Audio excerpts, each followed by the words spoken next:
وہ اس میں ہو نہیں رہا, وہ لاگ ان نہیں ہو رہا, ادھر بھاگیں ادھر بھاگیں, یہ چیزیں آسان بنائیں. میں آپ کو مثال دیتا ہوں, سمیرا بل جمع آپ نے دیکھا ہوگا جی, ابو بکر صاحب بل جمع کرانے جاتے تھے ہم, اور لائنوں میں لگ کے دھوپ میں بینکوں کے باہر لائنیں, ترس جاتے تھے, بلکہ وہاں کوئی خاتون کھڑی ہوتی تو اسے کہتے تھے باجی تسی ساڈا بل جمع کرا دیو. لیکن اس کا ایک نظام بنا, اب آپ گھر بیٹھے بیڈ پہ لیٹے ہوئے اپنا بل جمع کرا سکتے بالکل ایسے, اور ریکوری زیادہ ہو گئی اس سے, لوگوں نے ٹائم پہ جمع کروانا شروع کر دیا. تو آپ ایف بی آر خدا کے لیے یہ جو آپ کا ہے فائلر بننے کا طریقہ جو ہے اس کو آسان اس کے اشتہارات چلائیں, آگاہی مہم چلائیں کہ یہ ہے اشتہار دیکھیں رشید نے کیسے اپنی وہ سلپ اس کو انٹرٹیننگ وے میں آپ کر دیں, لوگوں کو سمجھا دیں, بجائے اس کے کہ لوگ کسی کے پاس جائیں یار یہ ہمیں کر دو.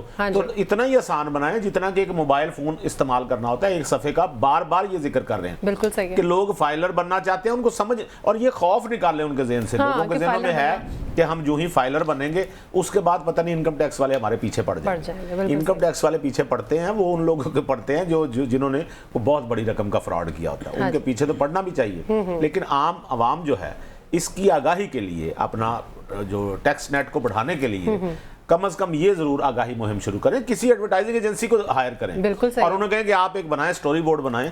دیکھیے پولیو کے کتنے اچھے اچھے اشتہار بالکل ایسے. جب کام کرنا ہو تو پھر 100 طریقے ہوتے ہیں آپ کے پاس کام کرنے کے. ابو بکر صاحب ٹیکس کلیکشن کی اگر ہم بات کریں, سب سے مین بات اسی طرح ڈاکٹر صاحب بھی جو ہے وہ پوائنٹ آؤٹ اس کو کر رہے تھے, خود پرائم منسٹر صاحب یہ بات کر رہے ہیں کہ ہم ناکام رہے اس میں. تو یہ ایف بی آر کیوں اتنے عرصے سے, کیا فلاز ہیں اس کے اندر, کیا لوپ ہولز ہیں, اور کہاں پر سیریسنس کی ضرورت ہے؟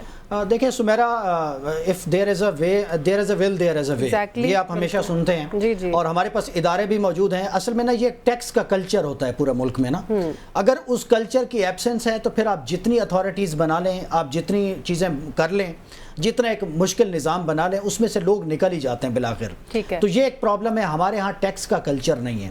چونکہ ٹیکس جو ہے اس کے نتیجے میں حکومت نے وہ لینا ہے اور اس کے نتیجے میں اس نے کچھ سروسز پرووائڈ کرنی ہے. یہ جس طرح ہم شروع سے سنتے ہیں نا, حقوق اور فرائض والا معاملہ ہے. بالکل ایسے. تو لوگوں کو یہ شک رہتا ہے کہ ریاست جو ہے وہ ہم سے لوٹ کھسوٹ رہی ہے ٹیکس کے نام پہ. بالکل صحیح کہا. ہمیں کچھ جواب میں مل نہیں رہا تعلیم, صحت, لا اینڈ آرڈر اور اس طرح کے معاملات میں نا, یا ان کی جنریشنز جو ہیں اس طرح سے سیف ہاتھوں میں نہیں ہیں. یہ ایک پرابلم ہے.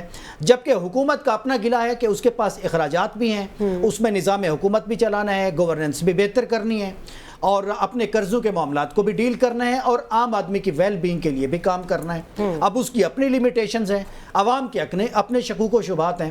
میرا خیال ہے یہ جو ٹیکس چوری ہے نا, یہ ہمارا سب سے بڑا پرابلم ہے.